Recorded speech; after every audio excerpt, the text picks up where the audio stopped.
Hey, everybody, this is Heidi St. John. Welcome to the Off the Bench podcast. I'm so glad you guys have joined me here at the intersection of faith and culture. One of my favorite guests is back on the show with me today.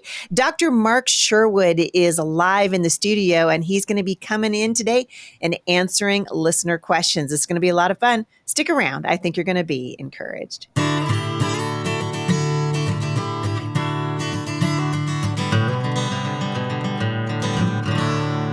So, Dr. Mark Sherwood, you are back in the house. Merry Christmas. Dude, we're getting upon it now. We're into December. I know. Merry Christmas to you, too. 'Tis the season, and we need to understand the reason. And the reason is not, folks, to lose your mind by getting well, of course, with your health.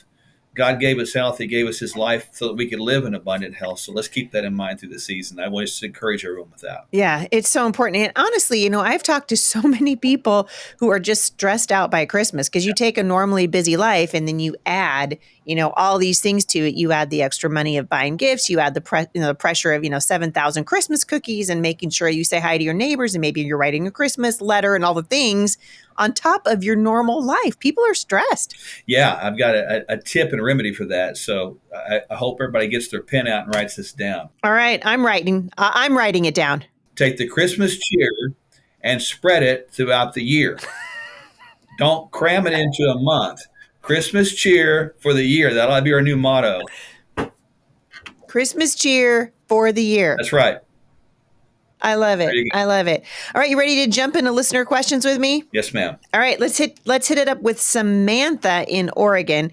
She says she recently had a food allergy test done and the results are overwhelming. Dairy was extremely high, which I already knew I limit dairy. Wheat, soybean, brewer's yeast, oats, cane sugar. Oh my goodness, I can't even say half this stuff. She says, I bake our own bread. I try to eat healthy. These results were overwhelming. When thinking about cutting out certain foods, do you have any recommendations? My daughter has milk and egg allergies, so I'm nervous to bring eggs specifically into our home. That just sounds like a nightmare to me, honestly, trying to figure out, navigate all that stuff. Yeah, Samantha, that's a big one because when we do food allergy testing, we try to do it in like a least restrictive manner and then deal with more restrictive as we go. So if your test, and I want you to write this down, Samantha, if your test has both an IgE section, which is immunoglobulin E, and an IgG section, which is immunoglobulin G, IgE is allergies, IgG is the sensitivities, you want to look at the differences between dairy example. Is dairy a sensitivity, allergy, or both? If it's an allergy, you want to think about removing it more briskly or more abruptly. If it's a sensitivity, you want to think about rotating it. And that's a general rule because when you take a general allergy test, it's looking most of the time for just reactivity. And then you get this big old list of foods that can be overwhelming. So if you've got the option to look at either one of those, great. Little poor man's way to look at it, though, in the short term, if you get some reactivity from allergy from dairy, it probably is. So I would suggest moving immediately away from the hardcore dairy milk, right? You could still mix in some yogurt, most likely, unless you get reactivity in the gut. And then from the soy, most of it's genetic modified anyway, so good idea to remove that. And then from the wheat, if you can think about moving towards more gluten-free options, that would be good as well. So those are some ways you can navigate the waters. When in doubt, rotate every 3 days, meaning withdraw for 2, you can add back the third when in doubt. If you have a hard time removing foods, try to sort of rotate them like that. That's a tip for you. Yeah, and especially at Christmas time, I mean, that's an overwhelming thing to get back, right? When you're going to all the holiday Christmas parties and one more. Everybody's showing you all the great desserts. Yeah, one more thing people can do, especially if you have like a wheat or gluten allergy, and that's so common out there, right? If you'll get on the website and you're going to type in something called Wheat Rescue. Wheat Rescue. You take that before a known gluten or wheat meal. Not to say you can cheat code here with this thing, but it does block that from going south in the GI tract and breaking down. So you actually have a buffer there. It's called Wheat Rescue. If you can't find the website, just reach out to us and we got plenty on hand. We use it all the time. That's amazing. One of my daughters just got her complete food allergy test done through you guys. And so we're going to be, I hope, hearing from you here pretty quick and helping her figure it out. It's really important, right, for people to kind of understand how their body is made up, what you react to, and boy, it improves the quality of life quite a bit. Yeah, it's important because today I was sharing with a couple this morning here in the offices that frequency of consumption of the same foods all the time, because we have abundance here in America, can be a problem because we're made as hunter-gatherers. We're made where we're eating seasonal, but yet we've made us now where we don't eat seasonal. We eat just anything one at a time. Right. So that can create a lot of sensitivities and allergies. And then, of course, we got genetic modification and production issues with things like Roundup. Yeah, with our food. Yeah, it's terrible. Yeah. So this is a great test. Yep. People should be doing that. Yep. Anonymous in Texas. Hi, Heidi and Mark.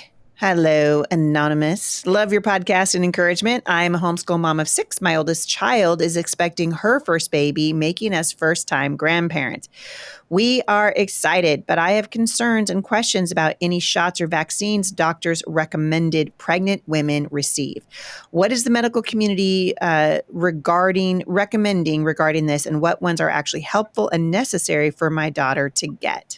That's a great question. Yeah, and first of all, Anonymous in Texas, congratulations on having a basketball team plus one substitute. Good job, right? Really good. And congratulations on having I know. You're going to be a grandmother soon, so that's a wonderful thing as well. Dude, the grandma gig is amazing. Yeah. My grandkids call me Mamsie. It's the best gig on the planet. Oh my gosh. Is. I need to, when I come on here sometimes, I need to interrupt the broadcast and call you Mamsie right in the middle of it or something. You should. That'd be great. Yeah, you should. It's amazing. I mean, you can almost get anything you want to out of me. Just call me Mamsie. It's true. Surprise you. What is it? You want $10 for the, yeah, all right, exactly. Well, so you need sugar cookies. Yeah, no doubt. Here's the thing, though, with you Anonymous in Texas, understand that I'm not a fan of just willy-nilly vaccine all the time, because ultimately, can some help? Of course, yes. Like polio vaccines and some of the things that were like generated and studied over time, can they help? Yeah, they can, and they always create an immune response. That's what they're supposed to do. I would be very cautious giving the vaccines while pregnant, just simply because the body is trying to adapt and get accustomed to two. You've got a lot of cellular division going on anyway. You've got a lot of nutritional need there. You've got a lot of these cells becoming 2, 4, 6, 8, and they've got to have direction. So if it were me, I would be looking at the highly cautious flag during the pregnancy, because you don't know exactly what response it's going to have with that developing fetus. Yeah. And it seems like, I mean, you and I have talked about this before, but it feels to me like every year they have more and more and more vaccines that they want to give you. They want to give you vaccines when you're pregnant. They want to give vaccines to your newborn babies. And I think there's a lot of reasons for these young moms to be concerned and to be confused, because it's confusing. It is. Last I checked, there was 66 vaccines on the CDC's website. I mean, that is like crazy. That is crazy. 40 years That's ago, crazy. I had less than 10. So, and here's a tip for mom. If you choose to go down a vaccine route, great. Just pray through each one of them. Ask God to give you peace, and then spread them out. In other words, don't do the thing that you're going to be pushed to do. Here's 5 of them. Let's get them all at once. I would say don't do that, because that's going to drive the inflammation 5 times more than it could. So use a little wisdom here. It's not going to hurt you to spread those things out over several months if you go down that path. Yep. So true. It's really important. This is an interesting question from a worried wife. She wrote in to say, Dr. Mark, my husband is suffering from low testosterone. We hear all the commercials, but it's way more than just sexual issues. Can you point to where we start figuring out what levels are low and how to fix them naturally? He notices exhaustion, mood swings, weight gain. Thank you so much. Wow, this is a good time of year to be able to offer some encouragement to this mom. Yeah, and I appreciate you, ma'am, being concerned about your husband, because it's a big deal. When men lose their testosterone output, let's just talk honestly here, they lose their manhood. That's what it is, right? And so he's not designed to be fatigued. He's not designed to be ran down. He's designed to go out there and provide, hunt, gather, and be your protector. So that requires the hormone availability. I'm seeing men today in their 30s that are having lower testosterone. It's not their fault. It's because of high stress. It's because of chemicals that are in our environment, et cetera, and it's really causing quite a problem. So with that said, you do want to get checked. Most testosterone ranges in men might range anywhere from, say, depending on what lab, 200 to 800 or whatever. You Wow. don't want to get into a situation where you go check from Dr. A and the testosterone level is 240 and he said, well, you're in range. Okay, that is not optimal and that is not in range. If your husband's having symptoms like that, find a doctor, and you can reach out to us. We'll be glad and honored to help you, that will test those and correlate appropriate replacement as indicated to alleviate all of those symptoms. And then look at not just testosterone as the fountain of youth, the sex drug cure, and all that, because that's inappropriate marketing, in my opinion. Hormones are nothing more than emails. We also have to look at how those emails are transported in the bloodstream. So we're going to talk about nutrition. We're going to talk about life. We're going to talk exercise, sleep, supplementation, and hormones. And that's the kind of care that I would recommend your husband get, and that's what he needs.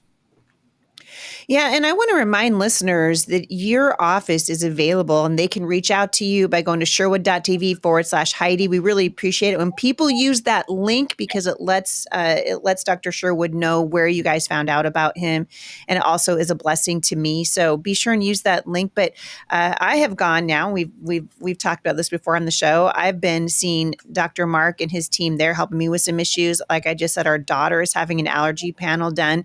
And a lot of people really looking for someone who is taking a nuanced approach. And I think that's the beautiful thing about what you guys are doing. You're not throwing the baby out with the bathwater at the Functional Medicine Institute. You're looking at the root causes of things. And that's really where healing begins, isn't it? It is. You have to meet people where they are and realize that we're not just about finding what's wrong. We are about accentuating and making better what is right. And when you look at it like that, the right becomes the wrong. And that's what God does. God looks at what's right in you and he makes the right better. Who is the one that accuses you and tells you what you're doing wrong? You can see how we've got it backwards, right? You go to the doctor, you want to find out what's wrong. To me, that's a demonic approach. I'm just going to use a strong word right there. Do we have great acute care medicine here in America? We sure do. But do we have good preventive care? We sure don't. And so we've got to take that different approach. And I think it's critical now. That's not where the money is.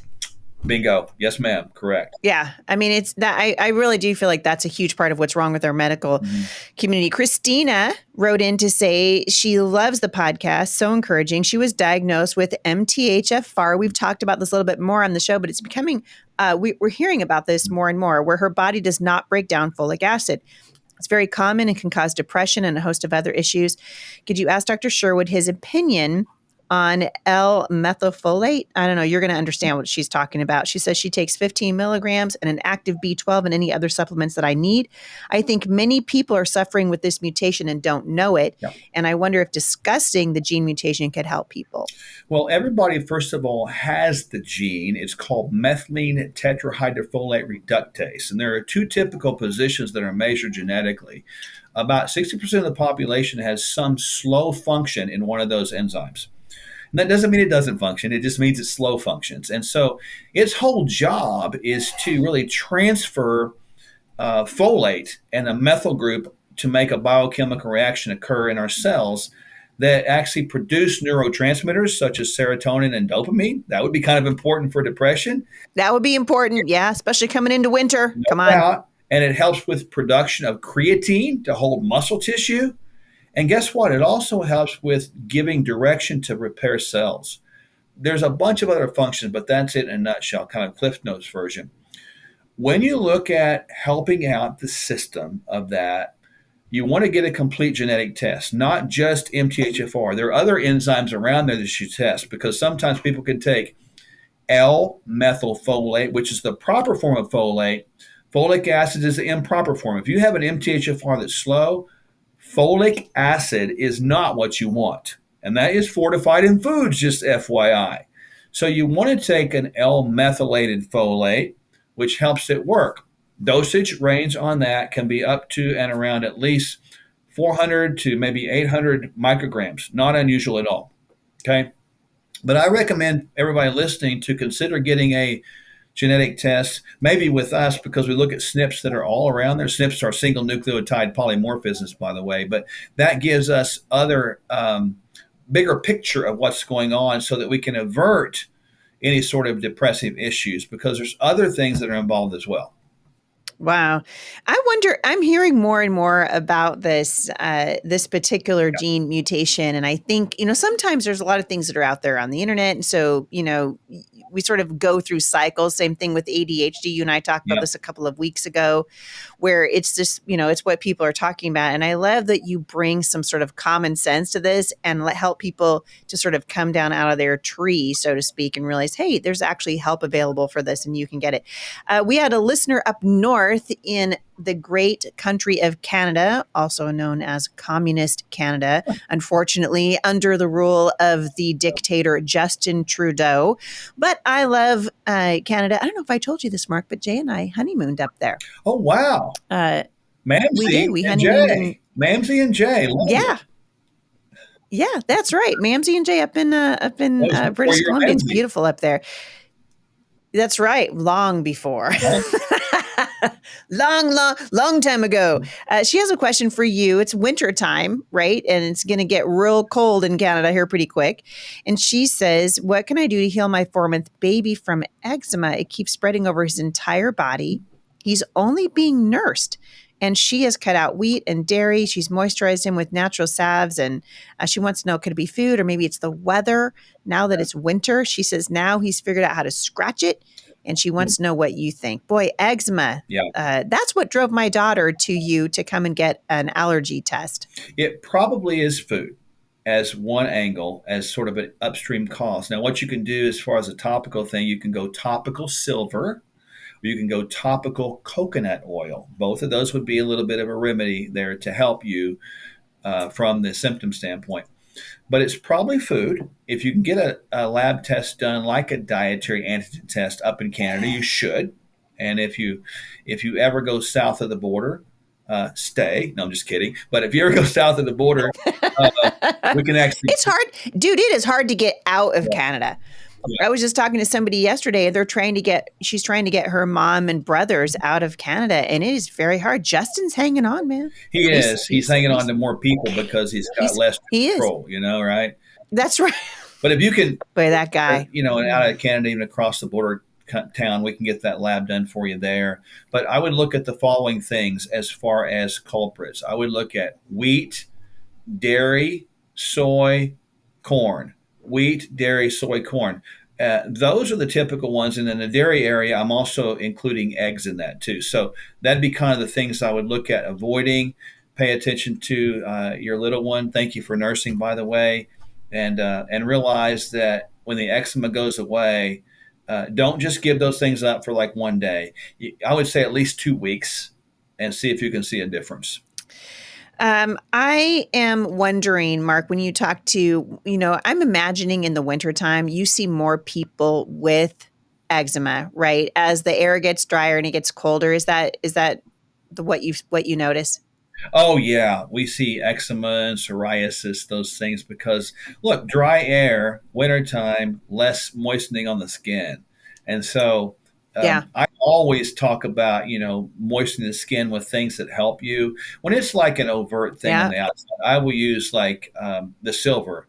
But just as a general measure, coconut oil is great because it has a little bit of antimicrobials within that, and it's very soothing, and it's not going to make you all greasy and oily, and it soaks right in the skin. It actually can provide some health benefits too.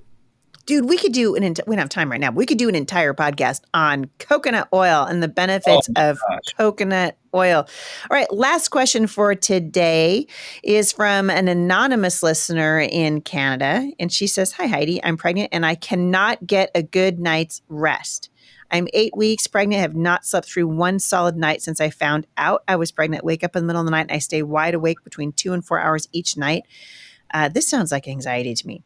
I have had 3 miscarriages recently, and I'm trying to take care of myself, but not sleeping at night makes it difficult. Are there any supplements that are safe to take while pregnant that would help with this issue? Things I've already tried: no screen time in the evening, no caffeine. Also, she says, I don't have high levels of stress or anxiety, and I have not been vaccinated. So what say you? Well, there's a few things to look at. Obviously, one of the reasons people do have miscarriages is because their progesterone and thyroid are not up to par. Okay. Progesterone, incidentally, is the hormone of sleep and anti anxiety, so it creates relaxation. So if your Mm. doctor, your OBGYN will test hormones, we want to make sure that your progesterone is not sinking low. I'm not sure of your age, but obviously the older one is, the more of a tendency that would be. Okay. So keep that in mind. Now, notice that in the second and third trimester, again, progesterone is required to get pregnant and fertilize that egg and keep it fertilized for that first trimester. But the second trimester and third, the placenta takes over and creates more and more of that progesterone. So progesterone would be a good add potentially to what your situation is. Don't be afraid of melatonin. Melatonin is amazing. It's a great hormone to help you sleep. You should be doing that right now because it would be classified at this stage of your life to be anti-inflammatory and antioxidant. So allow that to happen. Don't allow the fear mongering out here that says you can't do it. It's a really good thing. Start off with maybe a couple milligrams and work yourself up on that. That's something you can get over the counter, even in Canada. And you can, believe it or not, there's some things there in Canada that are still free. But make sure that you get that up there and dose it up until you get a full night's sleep.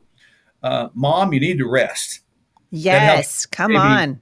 be de-stressed, and it'll help that baby develop better. Yeah, the rest is so important. And if you can, fall asleep during the day, take a nap. There's something Yeah. about those first 3 months. I was always amazed whenever I was pregnant. It is amazing how something as little tiny as a brand new baby can just wipe you out. And those first 3 months can be very, very challenging. Dr. Mark Sherwood, it is always a joy to have you here at the Heidi St. John podcast. We're going to come back in just a minute and answer a few more listener questions for happy hour today. But in the meantime, Dr. Mark, where can people find you? Yeah, go to sherwood.tv/Heidi because that's where we can be found. And like you said, Heidi, I want to know where people come from. And seriously, folks, when you can get your health in the right place and bless a ministry like Heidi St. John at the same time, I don't know how it can get any better than that. I love that. I don't know either. And I'm telling you, Mark is a hope dealer. Our family sees Dr. Sherwood, and I love the work that you and Michelle are doing at the Functional Medicine Institute. And don't forget, stock up on Kingdom Candy. I'm telling you what, you guys, this is good stuff, and it's back in stock, right? Yep. Coming your way, too, because I promised you before we went live, I'm going to send you another couple boxes. So on your way. He knows Heidi's running out of Kingdom Candy. Well, we can't have that. We cannot have that. No, we got to have that. You got to be. Thank you, Dr. Mark, for coming on the show. You're welcome. All right, you guys, you want more information, go to sherwood.tv/Heidi. We appreciate you guys. Thank you for leaving these reviews for us over at iTunes. If you have a question you would like answered by my friend, Dr. Mark Sherwood, simply go to HeidiSt.John.com/mailbox Monday, and we'll get your question on the air. If you're a subscriber to the show, stick around. We've got a couple more questions we're going to answer for happy hour. And for everyone else, thank you guys for listening. I'll see you right back here again at the intersection of faith and culture.